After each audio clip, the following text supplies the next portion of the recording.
Ze momentutan bururatzen zaizkizue gauzak edo zer inspiratzen zaituzte? Ba ez dakit, nik esango nuen emozioek, orokorrean, eta etorri daitezke dozein momentutan, eta nik bazkat, hori, nota batzuk grabatuta, etxean gitarrarekin jotzen, eta igual txukun daudenak, eta gero batzuk bazkat grabatuta kalean, baju tarareatzen ez pentsatzeko psikopata naizela.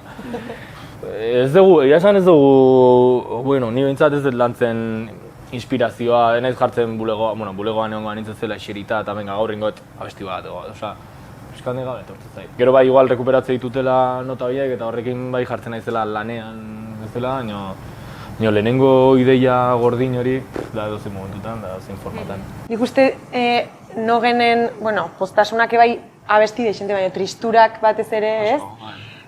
Abesti asko sortu ditula. Azkenen tristura edo momentu txarra pasatzea oso potentea da pertsona batentzako, eta gure kasuna abestikitea, abestika bestea eta horrekin transmititzea da gestionatzeko modu bate bai.